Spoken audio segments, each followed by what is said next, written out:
Hey everybody, welcome back. Review a Day, episode number 223. My name is Leland and thank you so much for finding me. I'm back. But frankly, I never left. People always say, hey, you haven't been on YouTube in a while. Head over to nitpicky.com. We've got 100 plus episodes now.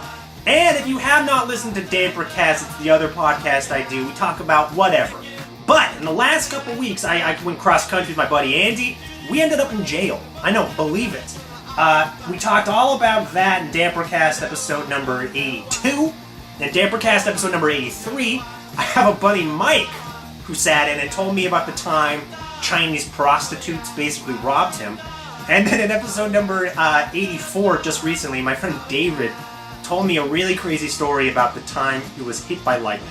I'm not kidding. Dabracast.com. Do me a favor, head over there, spread the word. I thank you in advance. That is enough about me, though. I want to talk about this new movie, Bad Los Angeles, that came out last weekend, starring Aaron Eckhart, Bridget Moynihan, Michelle Rodriguez, even Michael Pena has a small role in this flick. And it's the story that kind of follows Aaron Eckhart, who's been 20 years in the Marines, and on the day when he's getting out, aliens land in Los Angeles. They're trying to steal our water and use it as a fuel supply. Aaron Eckhart's last day in, and he's got to go right back in to try to defend Los Angeles from an alien invasion. This film is treading in a well-worn territory. There's been a shitload of alien invasion films, and there's been a shitload of war films. And I think Battle Los Angeles plays more like a war film than it does a movie like Independence Day. It's on the ground with a small regiment of Marines attempting to get from point A to point B and take out all of the aliens. And people die along the way and you get to know them. And I think it never takes off being more than just war action movie cliches, because at no point did they ever really give you anything besides super serious war movie cliches that we've seen over and over again. If you've seen Michelle Rodriguez in anything, she's exactly the same she is here. There's one guy who's got the wife at home and she's pregnant and he's writing letters to her in the very early beginnings of the film. And they just never even go beyond trying to make these cardboard cutouts a little bit more. And it just leaves you feeling hollow. I mean, action is great. I love a good action movie. But action doesn't mean dick unless there's character in it that you actually care about. And Battle Los Angeles has none of that.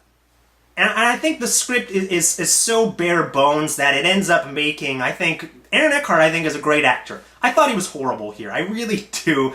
The dialogue is bad, and he seems to be doing this gravelly Clint Eastwood or Christian Bale doing Batman voice. Like, I've never heard Aaron Eckhart go this gravelly, and I absolutely hated it. The film is directed by Jonathan Liebesman, who's the guy who did the remake of the Texas Chainsaw Massacre. And the action in this movie is not good. I think it's poorly directed. I had no idea what was going on at all times. Like, I think he really just went like, oh, shake the camera a bunch, and we're going to hope for the best and hope that people will be able to make some sense of what's going on. You have no idea.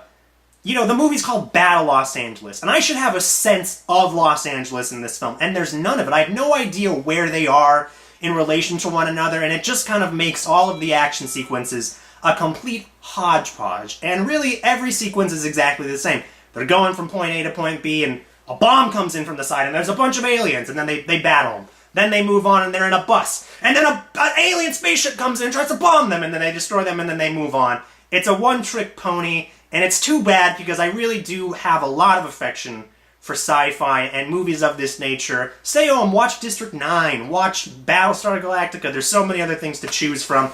I give Battle Los Angeles a 1.5 out of 5. If you like this review, make sure to head over to Dabracast.com or nitpickit.com. I thank you in advance, and I'll hopefully see you guys soon. Take it easy.